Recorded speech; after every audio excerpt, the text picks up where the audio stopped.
नमस्कार शेतकरी मित्रांनो, आपण आता ह्या मकाच्या वाळात उभं आहोत आणि बघा मका किती छान तुम्हाला मी दाखवतो. मका किती सुंदर आहे. आता सकाळच्या 6:30 वाजलेले आहेत आणि मी इथे चक्कर मारण्यासाठी आलेलो आहोत. आणि या मकामध्ये आपण औषध वापरलं आहे. आपण या मका पिकामध्ये औषध वापरलेलं आहे टिंजर. 15 ml जे टिंजर असतं ते घेतलेलं आहे मित्रांनो. आणि त्या टिंजरमध्ये तुम्ही 5 पंप करता मित्रांनो. मी त्या टिंजरमध्ये 7 पंप केलेत आणि ह्या वावरामध्ये खूप गवत होतं. तुम्हाला दिसेल ह्या वावरामध्ये तुम्हाला काहीच गवत दिसणार, तुम्हाला दाखवतोय बघा आता. मध्ये काहीच टिंजर नाही आहे आपल्याकडे, सॉरी, याच्यामध्ये काहीच गवत राहिलं नाही बघा तुम्ही. आणि मकासुद्धा किती भारी झालेली आहे. म्हणजे ज्या 15 ml तुम्ही 30 ml ते टिंजर वापरता म्हणजे ती तुम्हाला जास्त पैसे लागतात. आणि ही मका थोडी लहान असताना, याच्यापेक्षा थोडी लहान असताना आपण औषध वापरलेलं आहे. म्हणजे 15 ml टिंजरमध्ये जे तुम्ही 5 पंप करता त्या टिंजरमध्ये मी इथं किती पंप केले, या टिंजरमध्ये मी इथं 10 पंप केले. बघा मका किती सुंदर मका आहे बघा. कुठेही गवत राहिलेलं नाही बघा, तुम्ही बघू शकता. फक्त कुठं लवाळा राहिलेला आहे, बाकी सगळं गवत दिलेलं आहे बघा, तुम्हाला दिसेल हे बघा. तर मला तुम्हाला हे सांगायचं आहे, जर तुम्ही 15 ml टिन घेतलं असेल तर तुम्ही त्याच्यामध्ये 10 पंप करू शकता, काही अडचण नाही, तुमचे पैसे वाचतील.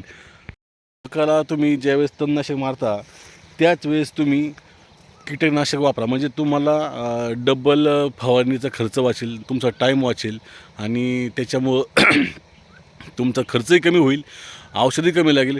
काय काय काय लोक आता सध्या माझ्या मागे जी मका दिसते अशा अवस्थेत झाल्या, तुम्ही तणनाशक मारता आणि कीटकनाशक मारता, यामुळे तुम्हाला औषध पण जास्त लागतं आणि तण पण व्यवस्थित मिळत नाही. मकाजवळ ही मका बघा, ही छोटी असताना आपण याच्यामध्ये औषध मारलं होतं आणि 10 पंपात झालं. तर कीटकनाशक 10 पंप लागले आणि तणनाशक दोन्ही एकत्र केलं तर मी. याच्यामध्ये आपलं जे हे असतं ते कीटकनाशक म्हणून तुम्हाला मी तुम्हाला कीटकनाशक बाटली दाखवतो मी कोणते औषध मारलं. आणि त्याच्यामुळं माझी आई पूर्ण नाशी झालेली, काहीच त्याला अडचण आहे. मी तुम्हाला दाखवते, कोणत्या बाटल्या पडल्या असतील माझ्या शिल्लक होत्या म्हणते बाटल्या. हे बघा तुम्हाला दाखवतो, इथं बाटल्या पडलेल्याच आहेत. हे बघा, हे ट्रस्ट नावाचं मी वापरलं होतं. एका पंपाला 2-2 बाटल्या टाकल्या, इथं पडल्यात. हे बघा माझ्याकडे शिल्लक होत्या भरपूर बाटल्या आहे अशा, म्हणून मी वापरले. बघा या ठिकाणी पडल्यात बाटल्या, हे बघा या ठिकाणी. आणि टिंजरचं बघा, हे बघा किती बाटल्या पडल्यात. हे माझ्याकडे शिल्लक होतं म्हणून मी वापरलेलं आहे. याच्यामुळं काहीच राहिलं नाही आहे.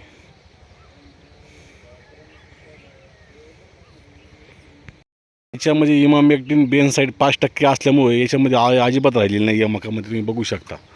म्हणजे इतका भारीचा राजा आहे. आता तुम्ही म्हणता बाटल्या बघितलं किती बाटल्या पडल्यात. हे तुम्ही 10 पंपाचं घेऊ शकता. माझ्याजवळ शिल्लक होतं आणि शिवाय ती एक्सपायर झालं होतं म्हणून मी वापरलं. काहीच अडचण आलेली नाही आहे मला. तुम्ही सुद्धा हे असं औषध वापरा, तुमच्या मकामध्ये बिलकुलही गवत शिल्लक राहणार नाही. हे बघा, बघा मका पळतलं किती सुंदर मका आहे. कुठेही तण नाही, काही नाही. ही कंप्लीट एक एकाचं फळ आहे मकाचं. आणि आता आपण याला युरिया टाकणार आहोत आणि मग बघा मका कशी होती, भारी छान छान. सांगायचं आहे का मका लहान असताना तुम्ही तणनाशक वापरा आणि त्याच्यामध्ये तुम्ही कीटकनाशक टाका. मी इमामेक्टिन वापरलं होतं आणि अजिबातही आळी शिल्लक नाही. म्हणजे गाभ्यामधली आळी पूर्ण नाहीशी झालेली आहे आणि तणही राहिलेलं नाही आहे. तर असं मला तुम्हाला सांगायचं आहे. 15 ml तुम्ही 15 ml जर टिंजर घेतलं त्याच्यामध्ये तुम्ही 10 पंप बिनधास्त करू शकता. तुम्हाला 30 ml टिंजर घेऊन खर्च वाढवायची गरज नाही आहे. आणि तुम्हाला माझा व्हिडिओ आवडला असेल तर लाईक करा, शेअर करा. धन्यवाद मित्रांनो. सकाळचे 5:30 वाजले, तुम्हाला सकाळच्या खूप खूप शुभेच्छा. गवत जळून गेलं आहे, काहीच गवत राहिलेलं नाही बघा या ठिकाणी. हे बघा, तुम्ही म्हणता खोटं बोलतोय बघा, काहीच गवत राहिलेलं नाही आहे बघा.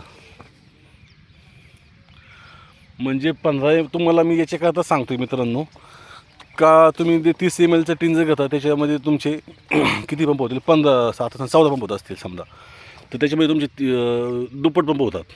म्हणजे 15 ml मध्ये जसे 5 होतात असं तसे आपण त्याचे 10 केलेत. आणि बघा गवत काहीच राहिले, जळून चाललं आहे बघा. हे जळून झालं बघा, हे सगळं गवत गेले. असे छान मकाचा फळ आहे, काहीच गवत शिल्लक राहिलेलं नाही आहे. आणि बघा सकाळचे 6:30 वाजताना मग आपण शेतामध्ये आलेलो आहोत आणि ही मकाचं सुंदर अशी मका. आणि तुम्ही दुसरे बी घेऊ शकता टिंजर ऐवजी. तुम्ही अनेक तणनाशकं आहेत मकाची, कोणतंही घेऊ शकता. तर मी याच्यामध्ये फक्त डेलिकेट औषध कीटकनाशकामध्ये मिक्स नका करू. डेलिकेट औषध जर तुम्ही तणनाशकामध्ये मिक्स केलं तर त्याचा एवढा खास रिझल्ट येत नाही. पण तुम्ही इमामॅक्टिन जर मिक्स करा, एकदम छान रिझल्ट आहे. आणि मकाला काही आयबसुद्धा होत नाही, मकाही छान राहते. चला पुढच्या व्हिडिओमध्ये भेटू.